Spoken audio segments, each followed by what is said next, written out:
तर कसं आहे पब्लिक, मी तुमचा लाडका जयेश. आज आपलं स्वागत करतो आपल्या नवीन ब्लॉग मध्ये. मागच्या ब्लॉग मध्ये तुम्हाला सांगितलं होतं आपण वैराट गडावर फिरायला चाललो होतो. मागचा ब्लॉग तुम्ही बघितलंच असेल नक्की. वैराट गड चढताना काय लई त्रास झाला आपल्याला, पण आनंद पण होत होता, कारण की आपण चाललो होतो फिराय गडावर, मस्त की दर्शन विषय घ्यायचं होतं. चढ तर खूपच होता. मी काय सगळं साहित्य विषय घेऊन माईक विक सगळं आणलं होतं. सेल्फी स्टिक आपल्या सोबतच लागतं, कारण की ब्लॉग बनवायचं म्हणजे जरासं पुढे पोहोचलं तर आराम घ्यायचा आम्ही, कारण की पाय दुखत होते. चढ होता खूप म्हणून पाय दुखत होतं खूप, म्हणून थोड्या थोड्या जागेवर जायचं, परत तिथं थांबायचं. थांबून झाल्यानंतर पाणी विणी प्यायचं, सोबतच घेतलं होतं सगळं साधन. त्याच्यात काय पावसाळा सुरू झाला, सगळा चिखल होता, एवढा चिखल होता, कारण की डोंगर होतं म्हणून एवढं चिखल लागलं ना आपल्याला. मग आपण आराम घेत बसलो, पाणी विणी पिलं, माईक विक होतं सोबत. मला काय ब्लॉग बनवाय अनेक जण सपोर्ट करतात, मित्र मित्र सगळी भाऊ सगळी सपोर्ट करतात, म्हणून मी ब्लॉग बनवतो. गड चढताना तर एक म्हणाला बाद झालं, मी नाही चढणार आता, कारण की त्रास झाला होता त्याला खूप, कारण की पहिल्यांदा झालं ती गडावर चढल्यानंतर आनंद तर खूपच होता. मी काय पुढे चालत होतो आणि एक जण काय मागच राहिला होता, त्याला सुद्धा सोबत घेतलं, कारण की आम्ही दोघं मागं राहिलो होतो, कारण की गड चढत नव्हता आम्हाला. बाकी सगळी पुढे जाऊन बसलीच होती, दोघंच राहिलो होतो. मग काय त्याला पण घेतलं आणि पुढे गेलो. पुढे गेल्यानंतर जरा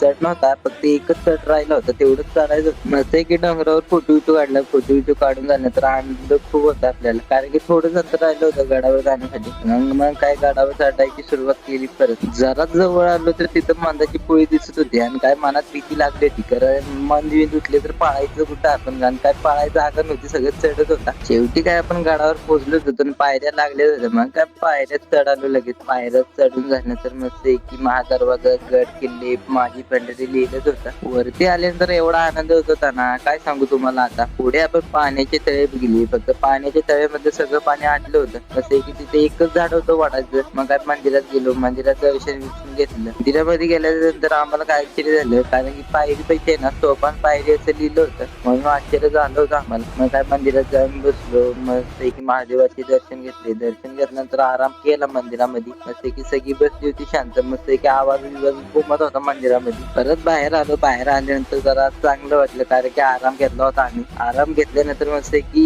निसर्ग सुद्धा चांगला दिसत होता दुरून. मित्रांसोबत फोटो विटो काढलं. फोटो काढून झाल्यानंतर आपल्याला फिरायचं होता किल्ला फिरताना काय आपल्याला मस्त की आहे ना चोरवाट दिसली होती. चोरवाट दिसली म्हणजे आपण चोरवाट बघायला गेलोच होतो. चोरवाट बघताना काय दोन जण खाली उतरत होती, तीच बघत होता, आणि काय वरती चढता येणार त्यांना खाली. परत शेवटी काय दोन जण खाली गेली. खाली गेल्यानंतर आनंद तर खूप होता त्यांना, कारण की चोरवाट त्यांनी बघितली होती. पुढे आम्ही हनुमान मंदिर बघितलं. हनुमान मंदिर बघितलं, मग काय त्यांचे सुद्धा दर्शन घेतलं. दर्शन घेतल्यानंतर आपल्याला उतरायचं होतं खाली. खाली उतरताना काय एवढं अवघड वाटलं होतं, कारण की सगळा उतार होता आणि हळूहळू चालत होतो आपण. ब्लॉग आवडला असेल तर लाईक, कमेंट, शेअर नक्की करा.